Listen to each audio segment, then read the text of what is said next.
រឿងពោះកេងកងកាលពីព្រេងនាយនៅលើទឹកដីកម្ពុជាដ៏សុខសាន្តនាងនេះនិងកូនស្រីឈ្មោះនាងអែតបានបបួលគ្នាចូលក្នុងព្រៃជ្រៅដើម្បីកាប់អស់យកមកដុតមេអែតកូន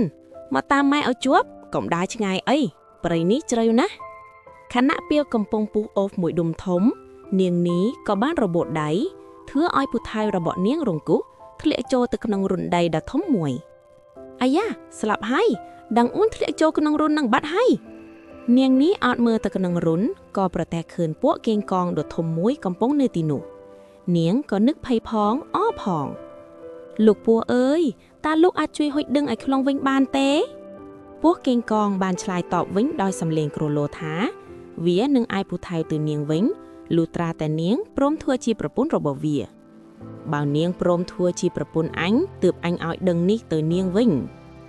ដោយសារតែខ្លាចគ្មានពូថៅយកទៅផ្ទះនិងដោយសារចិត្តចង់បានពូថៅវិញនាងនេះក៏ព្រមទទួលតាមពាក្យពោះអញ្ចឹងក៏បានដែរលេងតែដឹងមកចុះចាំល្ងាចឲ្យមេអែតមកហៅអ្នកទៅផ្ទះមកដល់ផ្ទះនាងនេះបានប្រាប់នាងអែតឲ្យត្រៀមខ្លួនទៅហៅពួកកេងកងនៅពេលព្រលប់មេអែតដល់ពេលព្រលប់ហងឯងទៅហៅលោកកេងកងមកផ្ទះយើងផងណាពេលព្រលប់ចូលមកដល់នាងអែតក៏ដើរទៅមាត់រូងទាំងញ័រទៅត្រឹកដើម្បីហៅពួកតាមបញ្ជារបស់ម្ដាយលោកពួកកេងកងអើយលោកពួកកេងកងអើយម៉ែឲ្យមកហៅអ្នកទៅផ្ទះពួកកេងកងលឺហើយក៏លូនចេញពីរន្ធយ៉ាងលឿនធ្វើឲ្យនាងអែតភ័យសឹងតែងលក់ប្រលឹងគិតក្នុងចិត្តព្រះអើយធំអីធំយ៉ាងនេះគួរឲ្យខ្លាចណាស់ពួកកេងកងលូនតាមនាងអែតទៅផ្ទះខ្លួនវាធំនឹងស្មៅឲ្យបាក់រៀបពេញផ្លូវក្នុងភូមិនៅកម្ពុជាដល់ផ្ទះហើយពួកកេងកងក៏ឡើងទៅដេកជាមួយនាងនេះបានប្រាប់ពោះថាប្តីរបស់នាងទៅជួញអង្កាម 2-3 ឆ្នាំទើបមកម្ដងបានអ្នកមកឥឡូវនេះគ្មានអ្នកណាដឹងឡើយជារៀងរាល់ល្ងាចនាងនេះតែងតែប្រើកូនស្រីឲ្យទៅហៅពោះកេងកងមកលេងជានិច្ចធ្វើឲ្យនាងអែតកាន់តែខឹងនិងខ្លាចវាគិតក្នុងចិត្តម៉ែឲ្យខ្ញុំទៅហៅអាសត្វចង្រៃនោះរាល់ថ្ងៃខ្ញុំពិតជាស្អុកវានឹងខ្លាចវាណាស់ប៉ុន្មានឆ្នាំក្រោយបរោះជាប្តីបានត្រឡប់មកពីជួញអង្កាមវិញក៏ឃើញនាងនេះមានផ្ទៃពោះធំខុសពីធម្មតានាងនេះបងបាត់មុខយូរហេតុអ្វីបានជាអូនមានផ្ទៃពោះទៅវិញតែកូនអ្នកណាដោយទ្រាំមិនបាននាងអែតក៏បានប្រាប់រឿងរ៉ាវទាំងអស់ដែលម្ដាយសហាយនិងពោះកេងកងប្រាប់ឪពុកអើយម៉ែគាត់សហាយនឹងពោះកេងកង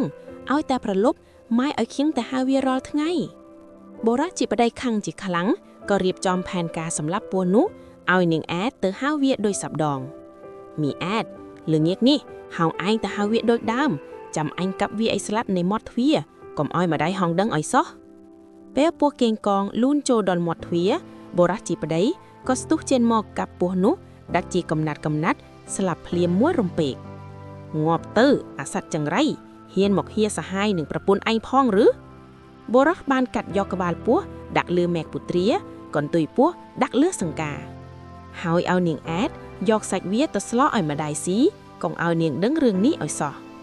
នាងនេះត្រឡប់មកវិញមិនដឹងខ្លួនឡើយក៏បរិភោគសម្លសាច់ពោះដែលជាសហាយរបស់នាងយ៉ាងឆ្អែតពិសាអូ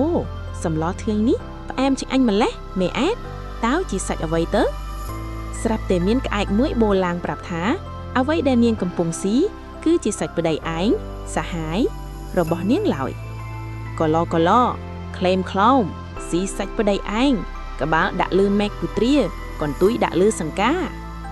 នាងនេះក្រឡេកទៅលើដើមពុត្រាឃើញក្បាលពួកកេងកងក៏នឹកអាណិតស្រក់ទឹកម្ហេងតែមិនហ៊ានយំខ្លាចប្តីដឹងហេតុអ្វីបានជាឯងស្រក់ទឹកម្ហេងតើសម្លនេះមិនឆ្អឹងទេឬទីបំផុតបរោះជាប្តីនាំនាងនេះទៅមាត់បឹងហើយសម្លាប់នាងចោលពេលនោះកូនពួកតូចជាច្រើនបានលូនចេញពីពោះនាងคล้ายជាពស់គ្រប់ប្រភេទដល់សប្តាហ៍ថ្ងៃ